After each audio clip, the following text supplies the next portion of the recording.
बिस्मिल्लाहिर्रहमानिर्रहीम। अस्सलाम वालेकुम। कैसे आप सब? उम्मीद करती हूँ आप सब ठीक ठाक होंगे। मैं भी बिल्कुल ठीक ठाक हूँ जी। हाँ, यहाँ पे कुछ आलू बुखारे और कद्दू लाया गया रात के पकाने के लिए, लेकिन बाहर मैं कपड़े धो के जब अंदर आई तो ये हाल था मेरे किचन का।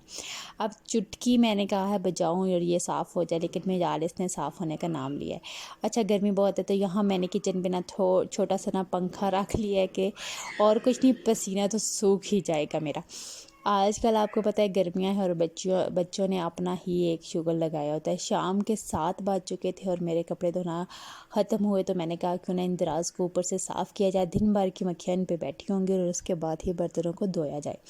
अच्छा, लगे हाथों अगर बर्तन धो दिए जाए ना तो मैं कहती हूँ आखिर के 10-15 मिनट बच ही जाते, लेकिन आज मेरा सीन कुछ और ही हो गया। हाँ, ये बात अब मैं कैसे आपको समझाऊँ।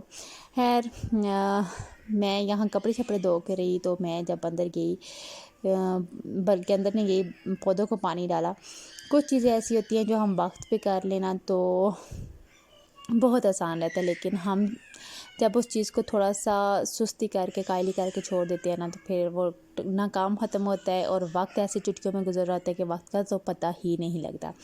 यहाँ पे मैंने सारे पौधों को पानी दे दिया था और माशाल्लाह से गर्मी में भी इतने तरोताज़ा थे और इतने प्यारे लग रहे थे। ये बताएं, ये कौन सा पौधा है? आप सबके घर में क्या ये पौधा है? ये तड़के के टाइम में अक्सर हम दालें वगैरह सब्जियां वगैरह बनाएं तो उस टाइम डालते हैं।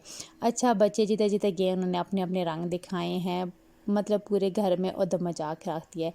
एक रूम बचता था जो सुकून का जगह थी, उसमें भी इन्होंने हाँ अपना सारा कारनामा अंजाम दिया हुआ था। मतलब कि जब भी पाँव रखो कुछ ना कुछ पाँव के नीचे आ ही रहा था।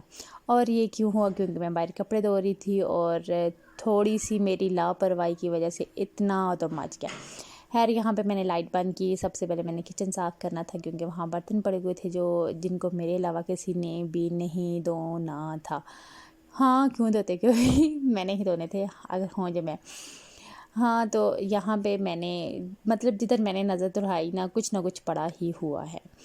बच्चे हैं, अब उन्हें कुछ कह भी नहीं सकते। मैंने कभी बच्चों को कभी नहीं डांटा कि ये ना करो, वो ना करो, ऐसे ना करो। गंद बनाते हैं, खेलते हैं, कूदते हैं। जब मुझे टाइम मिलता है ना, जैसे मुझे टाइम मिलता है तो मैं समेट देती हूँ, फिर दोबारा वही हाल होता है। अक्सर पाँव को मैंने यहाँ पे देखा है कि वो अगर बच्चा कोई चीज़ उठा के लाता है इतना चिड़चिड़ापन दिखा रहे होते हैं, नहीं करो नहीं करो, ये क्यों लेके आए, वो क्यों लेके आए। यार, अगर उन्होंने खेलना ही नहीं है तो आप उनको खिलौने क्यों लेके देती है? बच्चे हैं, बच्चे नहीं खेलेंगे तो कौन खेलेगा? अच्छा, बातों ही बातों में मेरा यहाँ पे किचन साफ़ हो गया हो चुका था। अच्छे खासे बर्तन थे जो मैंने धो दिए थे, लेकिन मोबाइल रख दिया था क्योंकि मुझे पता था अगर मैंने मोबाइल पकड़े रखा ना तो कुछ भी नहीं होना।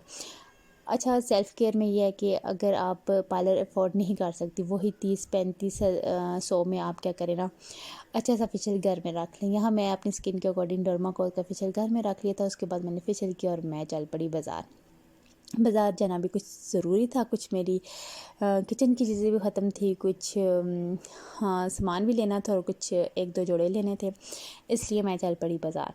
यहाँ पे मैं कद्दू तो लाई थी, लेकिन मैंने रात का खाना नहीं बनाया क्योंकि मैंने सोचा खुद भी हम बाहर ही खा आएंगे और घर वालों के लिए भी कुछ ना कुछ ले ही आएंगे। एक ना एक दिन आउटिंग होनी चाहिए।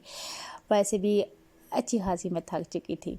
यहाँ पे मेरे 2 नन्हे-मुन्ने बच्चे ऐसे शरीफ बन के बैठे हुए हैं ना, जैसे इन्हें तो कुछ आता ही नहीं है। मस्ती तो इनको पता ही नहीं है। घर में इन्होंने कभी उधम मचाया ही नहीं है। यहाँ पे ये 5 मिनट के लिए जो शरीफ बन के बैठे हुए थे, मुझे बड़ी हैरानगी हुई तो मैंने कहा इनकी क्यों ना थोड़ी सी वीडियो शूट कर ली जाए। अच्छा, कपड़े भी अच्छे थे, लेकिन मुझे हैरत इस बात की थी कि डिज़ाइन भी अच्छा नहीं था, कलर भी अच्छे नहीं थे, लेकिन उनकी प्राइस आसमानों को छू रही थी। हाँ, फिर मैंने डिसाइड किया क्यों ना सिले सिलाए ही कपड़े ले लिए जाएँ। इस तरह से अनस्टिच मैंने अगर कपड़े लिए तो आगे फिर मुझे स्टिच करवाने पड़ेंगे तो मेरा ख़र्चा बढ़ जाएगा। और वैसे भी मैंने घर के लिए खरीदने थे। यहाँ पे आ गए थे हम पिज़्ज़ा खाने। जी हाँ, ये इनका नया था रेस्टोरेंट, तो यहाँ हम आ गए थे पिज़्ज़ा खाने। डेकोरेशन बहुत अच्छी थी, जगह भी बहुत अच्छी थी, मतलब कि हर चीज़ मैनेज थी। हाँ, देखने में भी अच्छी थी, आंखों को भी बारी थी। बच्चों के लिए भी खेलने की जगह थी साइड पे कि वो बच्चे वहाँ खेल सकते थे, आपको तंग ना करे तो ज़्यादा बच्चे खेल सकते थे। हर चीज़ प्रॉपर अच्छा लुक दे रही थी। اس کے بعد انہوں نے ہمیں پیزا لا کے دیا اور رش تو تھا ہی نہیں تھا ہاں بالکل نہیں تھا، کہیں ایک دو بندے بیٹھے ہوں تو خیر چھوڑے، ہمیں کیا اس سے 2 بیٹھے 4 بیٹھے 6 بیٹھے۔ پیزے کی بات کی جائے تو یہاں پہ میں اکثر ریسٹورنٹ پہ گئی ہوں تو اتنا اچھا پیزا ملتا تھا، لیکن یہاں پہ پیزا تھا لیکن پوری ٹیبل پہ سوائے گلاس کے اور کچھ بھی نہیں تھا، نہ چمچ تھی نہ پلیٹس تھی، اور ہم ایسے ان لوگوں کی طرح بیٹھے ہوئے دیکھ رہے تھے کہ اب پلیٹ اور چمچ آئے گی اور ہم کھائیں گے۔ ہاں آپ کے ساتھ کبھی ایسے ریسٹورنٹ میں ہوا تو مجھے ضرور بتائیے گا۔ کافی ٹائم بعد انہوں نے مجھے پلیٹیں لا کے دی، اور پلیٹیں کیا تھی، وہ اتنی چھوٹی چھوٹی پلیٹیں تھی، اگر پیزا رکھ دیا جائے تو کیچپ کی جگہ نہیں بلتی ہے، ہاں اگر کیچپ ڈال دیا جائے تو ان میں پیزے کی جگہ نہیں بلتی، ایسی چھوٹی چھوٹی پلیٹیں تھی۔ فی الحال یہاں پہ آپ دیکھ سکتے ہیں کہ ٹیبل پہ کوئی بھی چمچ نہیں، کانٹا نہیں، کوئی بھی پلیٹ نہیں۔ پھر ہم نے اسے کہا تو کہتا ہے ویٹ کرتے کرتے ہمارا پیزا ٹھنڈا ہو چکا تھا۔ خیر مجھے یہاں ذرا بھی مزہ نہیں آیا۔ ہاں اگر سروس آپ کی اچھی نہیں ہے، آپ چیزیں اچھی پرووائڈ نہیں کر رہے تو یار ریسٹورینٹ کھولنے کا کوئی فائدہ نہیں ہے، لوگوں کو ذلیل مت کرے، اگر آپ پیسے پورے لے رہے ہیں نا تو پراپر ہر چیز رکھیں۔ اچھا پیزے میں بھی نا چکن وغیرہ تو ویسے مجھے پسند نہیں ہے، پر اتنا بھی پسند نہیں ہے کہ اس میں بالکل ہی نہ ڈال دیا جائے۔ خیر اللہ حافظ، امید کرتی ہوں آپ کو میرا ولاگ اچھا لگا ہوگا۔ دن بھر کی مصروفیات ایسی ہی تھی اور دن گزر گیا، سنڈے تھا، سنڈے چٹکیوں میں گزر جاتا ہے اور میرا سیٹرڈے ہے۔ اوکے اللہ حافظ، بائے بائے۔